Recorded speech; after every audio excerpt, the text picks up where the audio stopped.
Good afternoon and welcome to our panel to take a look at the impact of the craft beer industry on the Maryland Eastern Shore. After all, it is February month in the state. Overall, the craft beer industry in Maryland saw $2 million of economic activity and about 6,500 jobs in 2016. In addition, the industry contributed nearly $110 million in local, state, and federal revenues. But this year, there's a battle brewing in Annapolis over two pieces of legislation, one supported by Comptroller Peter Franchot, the craft brewers that would lift many of the limits in last year's legislation. Another sponsored by Delegates Talmadge Branch and Derek Davis would roll back the limits on craft beer production from 2,000 barrels to the original 500 for small breweries.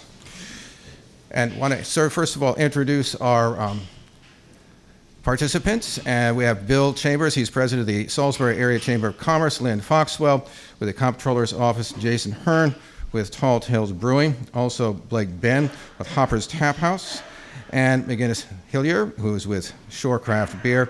And Melanie Purcell with the Greater Ocean City Chamber of Commerce. So I want to begin with the legislation and turn to Lynn. Because your boss has been pushing this whole business about easing those restrictions, held a whole task force of some 40 people. Outline for us what it is that the legislation is trying to do and what's wrong with the current law. Well, first of all, Don, thank you so much for everything you do to inform the residents of the Lower Shore through Delmarva Public Radio and for convening this forum here this afternoon. Every politician who steps up to a microphone in this day and age will tell you one thing, that we want to bring manufacturing back to Maryland. We want to be a state, we need to be a state that makes things again. How many of us have heard politicians say that? These craft breweries, these craft brewers, they are the manufacturers of the 21st century. They're market savvy, they are contributing to the renaissance of older industrial communities. They are creating good jobs, paying good wages, and they are serving as magnets for destination tourism in communities from the Lower Eastern Shore to Western Maryland and everywhere in between. As you said, the Maryland craft beer industry right now is responsible for 6,541 good-paying jobs, more than $600 million in annual economic activity, $229 million in annual wages and salaries. Those sound like impressive numbers, and I will say that it's amazing that under this current legal climate that breweries such as Tall Tales and Evolution Craft and RAR can actually grow and compete and succeed. But when you compare Maryland to our neighboring jurisdictions, Virginia, Delaware, Pennsylvania, and the District of Columbia, we are dead last in the region in the number of our craft breweries, the size of our craft breweries, the economic impact. And it comes down to one thing. Our outdated, dysfunctional, special interest lubricated craft beer laws that impose artificial limits on how much craft brewers can produce, how much they can distribute, and ultimately how much they can sell to their customers. It's a disincentive for investment. We've lost breweries. We had an opportunity to attract Stone a couple of years ago. They decided to go elsewhere. Flying Dog Brewery just recently canceled a $54 million expansion project in Frederick County that would have added hundreds of new jobs. And they said we can't do it because of the legal environment. We have the governor of Virginia and his commerce secretary actively coming into Maryland with business cards and financial incentives to recruit Maryland breweries and encourage them to cross over the Potomac River because they have a better climate that's more hospitable to Maryland breweries. Or for craft breweries. Given this environment, we've got to do something for the sake of our economy, for the sake of our business reputation, and for everything that this industry does for our quality of life. That's why Comptroller Franchot has introduced House Bill 518. It's called the Reform on Tap Act of 2018. And what it does is it eliminates these artificial, arbitrary limits on the production, distribution, and sale of craft beer. It eliminates the franchise law that handcuffs breweries to their distributors, even if it's a bad distributor that does nothing to market and move the product. Craft breweries are now handcuffed to these distributors, and they can't get out of these business relationships. And the state of Maryland has no business being a part of a relationship that gives one partner 100% of the power over the other partner.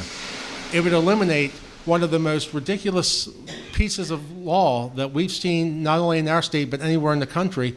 It's called the buyback provision. And this is where, in order to sell beer in a tap room, the brewer has to sell their beer, and I'm not making this up, has to sell their beer to a distributor at wholesale cost, then buy it back, mind you, their own beer, buy it back from the distributor at retail cost, just to be able to sell it in their tap room to their own customers. It's this sort of thing that not only strangles this industry and inhibits innovation, it reflects poorly on the state of Maryland's business climate, and it makes it impossible, at least more difficult, for folks like Bill Chambers and others who are in this community not far from the Delaware state line to try to attract and retain good private sector companies. It's a black mark on our reputation. The Reform on Tap Act of 2018, House Bill 518, will be heard on Friday, the 23rd of February, in the House Economic Matters Committee hearing room. Is absolutely taking these limits away from these brewers and giving them the freedom to innovate and create, just like they do in these other states. It's absolutely essential to the future of the brewing industry, and we encourage everyone to come out and support it. I want to turn to Jason Hearn, Tall Tales Brewing. How have these regulations affected you? And obviously these regulations changed over time. We had the legislation last year, which seemed to sort of ease some of the restrictions that were from the previous years. How do you see this affecting your business, both the past regulations and what these might do? So we're a Class 7 brewery. There are certain things that we've faced since we've been in business. We do have one of the biggest issues is the self-distribution law. Most breweries, you can produce great beer, and then you have to go. It's a whole other aspect of going out and selling it to the retailer and selling it to the public. If you have a great distributor partner, it's a non-issue because they're actively going out, selling it, and then delivering the product. But if you've got the way the current legislation is written, if you have a distributor that says, "Sure, we'll bring you in, we want to distribute your beer," then as soon as you sign the agreement, they have you. And if they say, we're not going to bring this product in, or we're not going to sell to this account or that account, they absolutely have 100% control over your brand. I'll give you an example. We had a distributor on the other side of the bay that brought us in, started out strong, and then all of a sudden they stopped buying beer. We have retail accounts that were calling us, ordering beer, and they wouldn't bring it in. The distributor refused to bring the product in. So what we had to do, we had to go with the beer to the distributor's warehouse, unload the beer at the distributor's warehouse, get them to print an invoice for the beer, load it back on our truck, go deliver it to the account that had ordered the beer, get them to sign the distributor's invoice, get a check, and then take it back to the distributor. We did that for 3 months. Now, after 3 months, then we had precedent of, hey, you guys aren't doing your job. But under the current legislation, if a brewery is basically handcuffed, you cannot get out of that agreement. So that's how bad, in some of these instances, it's just completely, the distributor has 100% control over your brand. Now, that being said, we have distributors, like our local distributor here, Carry Distribution. Those guys are amazing. We love them. We have a great partnership with them. They sell our beer actively. But there are others that want control of your brand, and they want to be able to control your growth. And so that's why that one aspect of the legislation is so important to craft breweries, because you're basically handcuffed Is this a conflict then, in terms of the law, in terms of the forces at work in Annapolis, pitting distributors against brewers? Is that the conflict that arises? Absolutely. Yeah. And Hillary? Yeah, Hillary? I think that that is absolutely what's happening. That's not what I believe it should be. So that is a particular, and when Jason refers to the legislation, so House Bill 518, which Len referred to, that's the legislation that removes those restrictions. The current legislation, which was House Bill 1283 that passed in April of 2017, that currently restricts the breweries and it supports the distributors. The House Bill 1052, which is the one that's the competing one that Len referred to, that rolls it back to legislation from the year before. So and I believe that the distributors, I think without exception, and I don't know if you know that, Len, but without exception they're opposed to House Bill 518, and I think they're losing the battle. And they're trying to win the battle by gaining control and making sure they retain the control that they currently have under the current legislation, but they're losing the war because, as Len said, this is an economic development bill, and it contributes so much economic vitality from the building of downtowns to tourism, that it should not be a fight because the distributors win. The distributors are going to win in the long run. They're going to win the war if this legislation passes, because there's going to be a lot more beer sold in Maryland, a lot more craft beer sold in Maryland, and it's not going to be just through the breweries. So this legislation is supporting the breweries, but people come, when they travel, they visit 2.1 breweries or something like that. People on average who drink craft beer go to just over 6 breweries, but I guarantee you they're going to a lot more restaurants and bars than 6 breweries, and they're going to be drinking craft beer in every one of those bars and restaurants, and that is all money back into the pocket of the distributors. So this should not be a battle between distributors and craft brewers, but it is, I think, right now. Lynn, how do you assess then that conflict at Annapolis? You're in Annapolis. You're watching this thing unfold. What is the strength of the distributors as opposed to the craft beer people? Where is this trend going? And I understand, by the way, as I was reading, that there was a counter proposal that would roll back all of this. I think I mentioned, and I think one of the sponsors said, "Well, we just want to have this legislation and start from the beginning all over again and see where we go." And it almost didn't seem as if they were quite sincere and putting this up as a real option. How do you see that fight? About it. Yeah, go ahead. Don, I can make this very simple.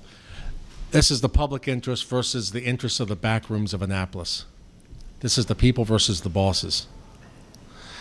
What we saw last year with the introduction, the lightning fast passage of House Bill 1283, which, had it not been amended at the last minute, would have been the death of the Maryland craft beer industry.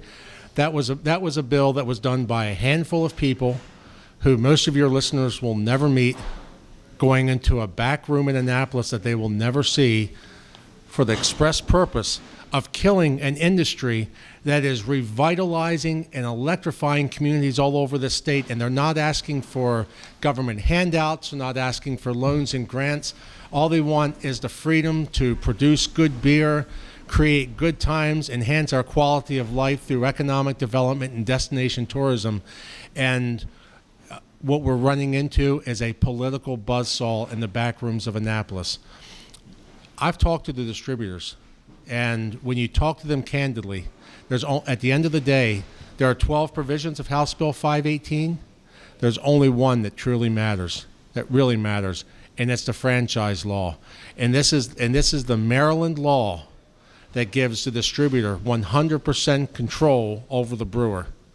And most of you in this room have been in private business. When one business partner has complete control over the other, that's not a partnership. It's coercion. And we have a handful of legislative leaders inside Annapolis who have long-standing political and financial relationships, and it goes back years and years, if not decades, with the beer distributors. Does that include the? Yeah, go ahead. Let me comment on dovetailing on Len's comment. There are 14 families that control beer distributorships in the state of Maryland, and they, part and parcel, have controlled the industry for at least 8 decades. They also have, as Len referred to, a stranglehold on General Assembly members when it comes to their ability to lobby and out-lobby small business. And this is a small business issue. So that needs to be made known, that the 14 families that control these distributorships have a monopoly on this industry in Maryland. This is a business issue. This is not a beer issue. This affects the businesses that Melanie represents, Greater Ocean City, represents all the shore businesses we represent. This industry impacts convenience store owners. It impacts the dry cleaner down the street. It's an employment bill. The two bills that are out there now, 1052, just to put it simply, is a job killer, and 518 is a job creator. And I urge everyone, get on the phone, email your legislator, and let them know you're for jobs in the state of Maryland, you're for manufacturing, and you're for economic vitality. That's what this is all about. I was going to ask Lynn, so when we talk about the long-standing relationships in terms of state legislatures, are we talking about the top leadership of the Democratic Party? We are. And anyone who's in politics will know, at some point you have to make a choice between the money and the people. And what we've seen with the Reform on Tap Act of 2018, starting from last year when this movement began, is that this has captured the public imagination in a way that few other pieces of legislation have in my career. I've never seen anything quite like this, because it's not just about beer, as Bill pointed out. It's not just about craft beer, although the future of this amazing industry hangs in the balance. It's about economic fairness. It's about good government. And it's about being responsive to the taxpayers and the families of Maryland who pay our salaries in government. And at some point, they're going to have to make a decision. Are we going to side with our cronies at the risk of our political careers, or are we going to listen to the people? I will say, it's not. Obviously, it's a Democratic state and it's a Democratic legislature, but we have folks on both sides of the aisle who have deep, long-standing relationships with the craft beer, with the beer distributors. At the end of the day, this is an election year, and the people of the state have a great opportunity here to take a stand for small, independent, local Maryland businesses that are making a difference. As Bill said, it's a very simple call. Yes to 518, no to 1052. And it should be mentioned, by the way, that Peter Franchio, your boss, is a Democrat. So He just certainly to get that is. out there. Maybe you'll have some luck. I wanted to also explore the buyback business. This is basically a limitation on the amount of beer that you can sell. So I want to go to you, Jason. Tell me a little bit about how that impacts what you're doing in terms of your ability to distribute or to sell beer. We're not with a Class 7. We're not impacted like Okay. a Class 5 would be. But what do your folks tell you? I guess to kind of give everybody a little bit of a background or a perspective on how important a tap room is to a brewery. The bulk of your revenue, when you're a smaller brewery, is made in your tap room. So you want to be able, instead of selling to a distributor for $2 a pint that's then sold to them, then they're selling to a retailer, you would rather sell that, of course, across your bar at $5 a pint. You're keeping it there at your business. You're supporting your wait staff. You're supporting all of your volume in your brewery. So to any brewery, to take away taproom sales or to say, okay, you can only sell this much, and then you're going to have to sell it to your distributor and then buy it back, is lunacy, because you're just cutting so much of your revenue, and you need it. Every brewery is a major investment. Many people have invested their life savings to try to get their brewery off the ground, and if you don't have those taproom sales, you're in trouble. It is a key part of any craft brewery's business plan, is the taproom sales. Don, I want to jump in and build on that, because not only do the taproom sales help the breweries, they also help retail stores. I live in Easton, and if I go to, say, Union Craft Brewing, just to take a name of a great craft brewery on the other side of the bridge in Baltimore. And I fall in love with one of their beers. And I taste it for that first time at the tap room.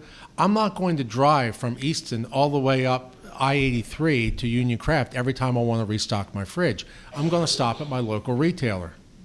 And I'm going to spend money right back in my community. And when that happens, I'm probably also going to pick up a few other things while I'm there. So not only to get back to the point Ann made earlier, not only do the breweries succeed when they get to produce more beer, ultimately the distributors are going to have more beer to distribute, and our retail stores will have more product to sell, and they'll succeed at the cash register. So this really is a win-win, and this should really be a no-brainer for the state of Maryland. Can I just jump in there too, because Blake has Hoppers, which sells. You're one of the biggest accounts for almost all of the local craft breweries, aren't you? I imagine, yeah. And we actually kind of figure ourselves as kind of an extension of each of the tap houses as well. We are fortunate that I have 40 taps and we can pull it all together in one spot. But I mean, my relationship with the brewers and the owners of the breweries is paramount. And you know, regardless of who distributes it, you know, if they're not successful, then I'm not successful. Everything that I have on the wall comes from, you know, Maryland, Delaware, you know, Virginia. We don't go beyond that, you know. So my survival is based off of the brewery's survival and whatever happens within that, you know. So their tap rooms aren't successful, then I'm probably not going to be successful either. And every beer he sells, he's buying from a distributor. Right. Everyone. Yeah. So that's the thing that, well, except for the few that self-distribute. But that's a point that, you know, I think is really valuable to look at this, is that the distributors are making money because the breweries here are successful, and because Hoppers is successful, the distributors are making money from that. And that's, you know, and that's just going to grow, and the growth potential is huge. And Len and his office put these together, but you can look at the comparisons between our neighboring states and Maryland, and if you're looking at taproom sales, Virginia, DC, Delaware, and Pennsylvania, none of them have any limits on on-premise sales. Maryland is the only state that has a limit on what you can sell and then what you have to buy back. So it's pretty astonishing. By the way, one of the critiques, I guess, is that if you have unlimited sales and production and that sort of thing, you have a safety issue, is what they say. And they talk about that they're very well, if someone goes and they drinks and so on, that obviously this will affect, you kind of drive into the place and then you drive away. We're all told you're not supposed to drink and drive, right? So, and I'll Lynn or any one of you as to what about that argument that, well, you know, maybe we shouldn't rush too hurriedly into this? It's a lame argument. Go ahead. The tap rooms aren't bars. I can't get a Chardonnay at a tap room. I drink that brewer's beer, and I'm not there till midnight because there are limitations on the number, the hours that I can be open as a tap room. And I'll let my friend over here, Tall Tales, address that. He's got a brew pub, but no, they're not bars. And I've heard that argument from the distributors. It's just not true. I drink Tall Tales beer when I go into Tall Tales. If that is strictly a tap room operation, I have my beer or two, then I leave. It's not a bar. You're not going to get a gin and tonic in a tap room. And are they limiting the amount of alcohol you can have in a bar? I mean, that's the point. The point is they're not limiting that. It's not changing the safety. Everybody's still getting all the beer and wine and distilled spirits that they want. But the question is, why are they controlling the craft breweries when they're such an economic driver? And tourism is huge, and the revitalization of downtowns and the support of small businesses like Hoppers. You know, and we just did a study in Berlin, and this is an anecdotal study, and we haven't yet published the results, but we have interviewed every business in Berlin, including the restaurants, the bars, the shopping, all of the businesses. And in our responses, 90% are positive, saying that their revenue is positively impacted by the presence of Burley Oak, and that the number of people in their businesses are positively impacted by the number of people going to Burley Oak, and because the brewery is there. Only one business out of all of our responses said it was neutral. And and not one said that it had a negative impact. So no bar or restaurant is saying it had a negative impact. Every single bar and restaurant said it had a positive impact on their revenue. So this again translates directly to money in the pockets of the distributors, which is what we want. We want every business in Maryland to succeed, and this is a bill that would help to do that. Well, and I know from a tourism standpoint, since you were talking about that, Ann, in Ocean City, our core season is always our core season, but we have over the years tried to build the shoulder months, and having craft beer events such as the Shore Craft Beer Festival downtown, which has grown exponentially, having the ale trails and a lot of the promotional opportunities, February, here we are in the dead of winter. I was in Ocean City Saturday evening at a packed house at the Galaxy, and people are drinking craft beer and they're participating in these events. And I know Ocean City, our tourism commission makes a conscious effort to try to develop programs as well as designate our region as a craft beer destination. These are very, very important businesses for our community, not just from the economics, but certainly from the tourism standpoint. By the way, because you've had a number of craft beers now moving to Ocean City.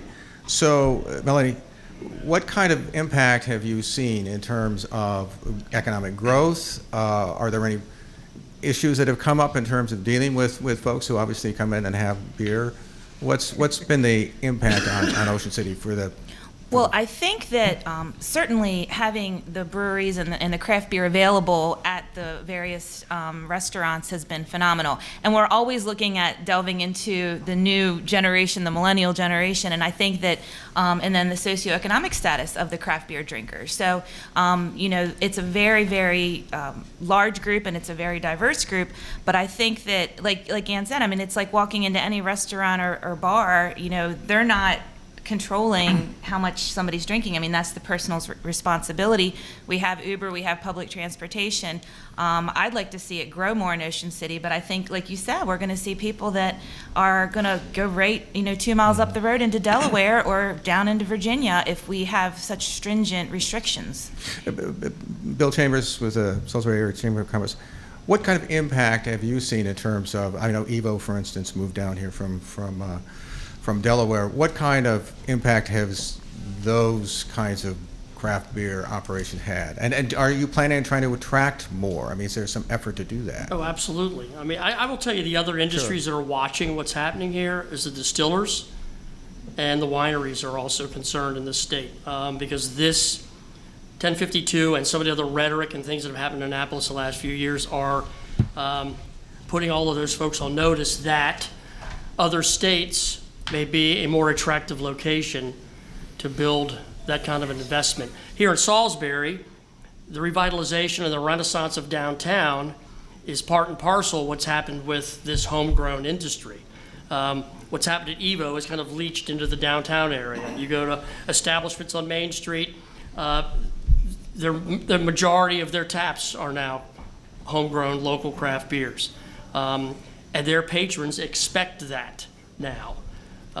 So kind of putting it out there, the attraction of Miller, Coors, and Budweiser is just not what it was in this generation. The attraction is with homegrown craft beers, and because it is a local industry, people come to Salisbury to support retail establishments because that's a part of the flavor they get in the retail establishments. And Don, that's an important point, what Bill said at the end. Budweiser and Miller Coors, they aren't what they used to be. They are declining in market share. The craft breweries are gaining in market share. Overall, in the nation, beer consumption's flat. But it's this segment of the beer industry that's rising. The traditional corporate macro brews are declining, but it's the Budweisers and Miller Coors who have these relationships with their distributors where they actually get financial incentive. The distributors get financial incentives if they sell 90, 92, 93% Budweiser and Miller Coors products. At the end of the day, that's why the distributors are looking past their own best economic interests and standing in firm opposition to this legislation. It's not that they will sell more beer, it's the type of beer that they're supposed to be moving. And let me just add one number to that. 67 cents for every dollar spent on a local craft beer stays local. And when money is spent on Miller Bud, it goes offshore. So, a percentage of that. So I think that the number, it's pennies that stay for a Bud or a Miller sale. It's 67 cents for every dollar. So when you have a business like Hoppers that's selling all local craft beers, 67% of their revenues are staying local, and that's with the distributor, with the brewer, with the business that is Hoppers, and with the people there. So that is a huge reason to be supporting our local craft breweries. I want to step back just a little because we have two people who are involved in brewing or selling craft beer. And I wanted to first go to Jason with Tall Tales. How did you get involved with brewing beer? What's your background? And what was it like trying to get this startup? Or is there pain in that? I don't know. I mean, what's your personal story in this? So I had friends that were brewing beer. Some of my friends were working at Evo, and we had been, other friends that I had were home brewers and loved craft beer. And anybody that's ever started to delve into craft beer and all the different styles of beer realizes quickly that there's so much more flavor, and it's just a better product. So I kind of had a love for craft beer for quite a long time. And my other business is a landscaping company. So in 2008, 2009, with the economic downturn, we went from 50 employees down to 15 with our landscaping company. And so we had built this brand new office building and basically put so much money into it from the landscaping company. And now we have, didn't need it. So a friend of mine said, why don't we open up a brewery? That's a great idea. Times are bad, people will drink. Times are good, people will drink. So that's where it started. And it took a while to get all the approvals and get things moving. And but it's been an interesting experience. And my wife is she's a foodie. She loves food, and so we ended up opening a restaurant there at the building. So we were able to utilize the building we had built for our landscaping company, change that into the tap room. That's where the brewery is now. We've expanded it. There's a brand new facility behind the original building where we have a full production line for bottling beer, and we're able to add to our capacity. And then now it's got a full restaurant with wood-fired brick ovens and all whole food, whole ingredients. We buy everything as much as possible locally. So, and that's really a lot of the, with craft beer and the craft breweries, everybody, it's the local movement. It's better food. It's, better ingredients with your beer. And now we've got a local malter that's going to, that's right across the line in Delaware. So all of our grain is coming now from our local area, which is super cool. So we've got all kinds of good things happening, and we want to continue to grow. We're steady seeing growth with our company. We see it with our friends, and this industry is unique in that it's a pretty small pool of people. Most of the brewers all know each other. We're all friends with each other and help each other out. If people need ingredients, we share ingredients. It's an interesting industry. About What? And yeah, yes. Okay, so yes, he is. Doug is awesome.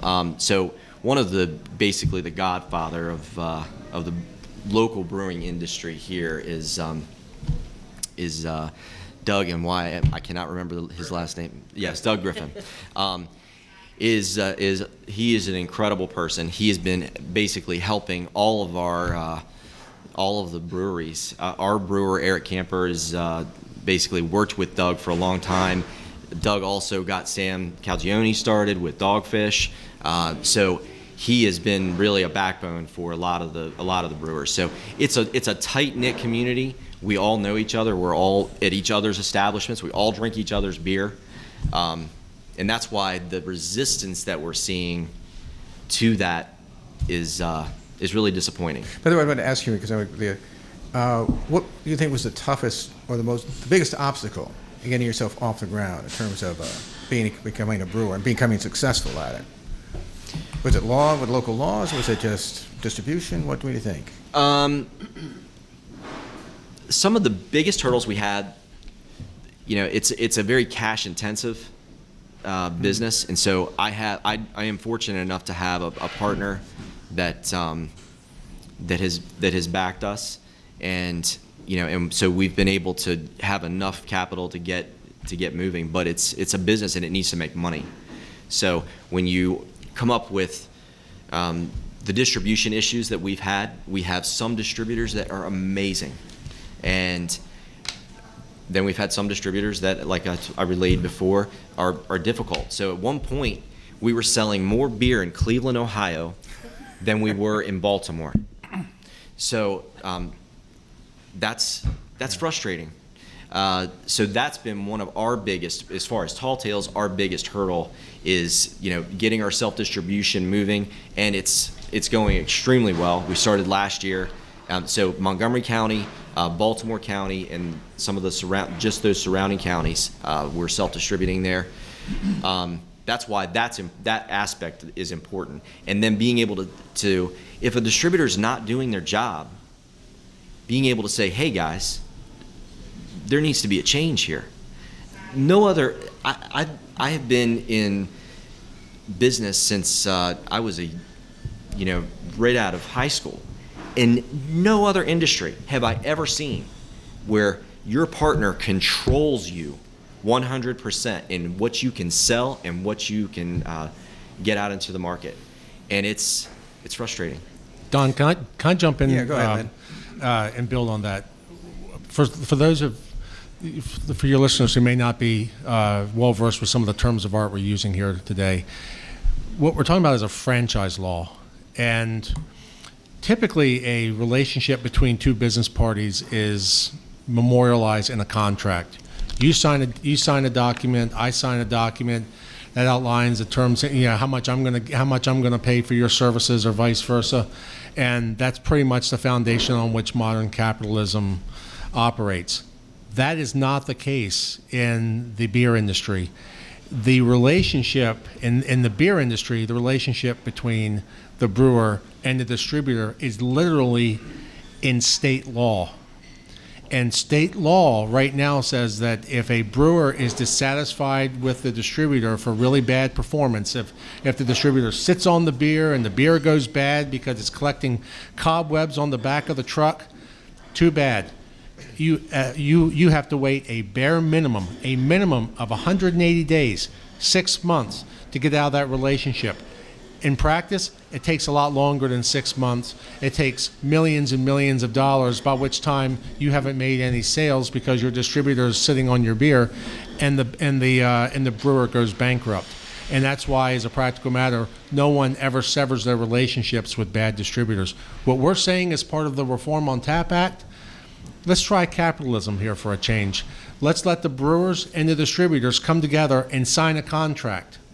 If the brewer wants a 180-day escape clause, that's fine. If they want a 30-day escape clause, let them work it out. It's the way it works in the rest of the private sector, and that's the way it should be done here with the craft beer industry. I want to turn to Blake Ben with Hopper's Tap House. So, and you look like somebody who might be into brewing beer and selling beer. How did you get into selling it and into your well, honestly, I've been in the hospitality industry basically all my life, from any aspect, from washing dishes to managing restaurants, and that's just kind of like what I do. I went to UMES for a hotel restaurant, so it's like ingrained in me. I was fortunate enough to come, become part of Hoppers with Glenn Ains, and like the image of what we wanted to do from the beginning was to support our local community. I mean, from day one, even from the other establishments which are within the pavilion there, everything's locally owned. There's a lot of local manpower that goes along with what we do. Because I've been in this industry a long time, especially the beer, wine, and spirit industry for quite a while, I've been fortunate enough to create a lot of really wonderful relationships. And you know, as we talk about these franchise agreements, I can dance around all of that, kind of, not dance around, but I know my distributors well enough that I can, you know, say, listen, I know Jason's got this wonderful, you know, IPA. I need it. Will you go get it for me? You know, I can't imagine being a part of, you know, someone who has a distributor that wouldn't do that. You know, I'm unfortunately in a position that I can say, listen, you're going to go do this for me. Not everybody is. You know, the craft beer industry is so dynamic and so much fun. And, you know, not only does it employ so many people, but it brings so many good people together. And as we were talking before about, you know, not being a bar, we all take personal responsibilities as far as, you know, serving and, you know, watching people. Our clientele as well is a little bit, you know, is higher education or young professionals. They're responsible pillars of our community that are generally coming in, and you know, and I just have the good fortune to serve them, you know. What do you think makes a good beer? What do I think? What That's do kind of you like, think? people always ask me, what's your favorite beer? I'm like, what, today?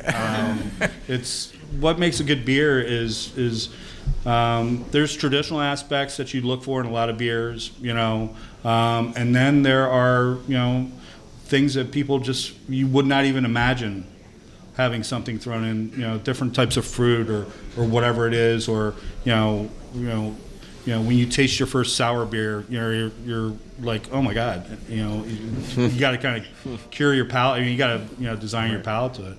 But I mean, you know, there are just, it's so dynamic. I sold wine for a long time, and, you know, you put 75% of a certain varietal in a bottle, it's Merlot. You know, the guidelines for beer are just so much more fun. They're just so much, it's just so much more dynamic today. And it's getting crazier. I mean, there's all kinds of stuff that are happening that, you know, that everybody can enjoy. What about you, Jason? What makes a good beer? You've been making this process. What is it? The ingredients? Is it the creativity? I mean, because a lot of beers. I mean, everything aside from the hops, as it were. But there's like a lot of other stuff that apparently goes into it that I never knew about. I mean, basically everybody uses most of the same raw Right. ingredients. A lot of it is the creativity. A lot of it is your brewers and their talent and knowing all of the details. Man, there are so many details. I've never could have imagined that there would be as many details as it takes to make sure that a beer tastes right, and then to get, you know, like sour beers are a new thing, or New England IPAs. They're one of the latest things to kind of take over the IPA world. To be able to get all of these different flavors and then different hops completely change a profile of a beer, and it's fun. It is fun to experiment and say, well, what does this hop do, and what if we added at this point of a boil, and it's an interesting talent to be able to do that. And when you put all that together, and you've got brewers that are collaborating, and then they're playing with recipes. Everybody's palate's different. Some hate craft beer because they've been used to drinking, you know, the typical light American lager. And then when they start to begin to drink, whether it's Irish Reds or experiment drinking IPAs or beers with different flavor, you don't go back. I mean, it's, unless you're on a boat and it's 100 degrees, you just don't. It's because there's so much more going on with those craft beers, and fortunately, we've got really great craft beers in our region. Anne, yeah, you were saying. I just wanted to add, you know, when you say what makes a great craft beer, it's what tastes great. And I think that in our community, beer is only limited by the talent of the brewer. And and the access to the ingredients. And since we can access the ingredients here, and as Jason said, there's more and more local ingredients going into this. The barley that they're growing is huge. The malting facilities are huge. It fixes nitrogen, so it's good for the bay. I mean, there are all kinds of things that this have sort of repercussions down the road that are all good. But I do want to say it's like asking what makes good food. It's the same thing. It's what's good. What do you like? And I think everybody likes different things, and I think that that's what's so fabulous about the world-class beer we have here. Well, and speaking of food, that's something that's really a huge trend now. You talk about dock to plate, farm to table, and now having these local craft breweries all around. A lot of the restaurants are using the craft beer to create recipes within the restaurants, to do pairings. As you would typically see a wine pairing, now you're seeing the craft beer pairings.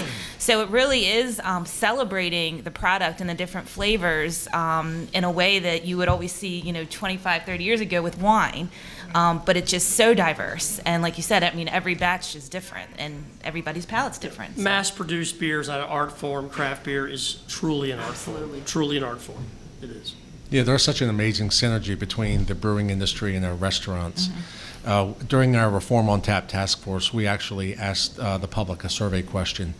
How much time do you typically spend at a craft brewery, and how much do you spend while you're there? And the response was typically about an hour, and the average bill is between $25 and $50 for a couple. So a couple of rounds of their favorite samples.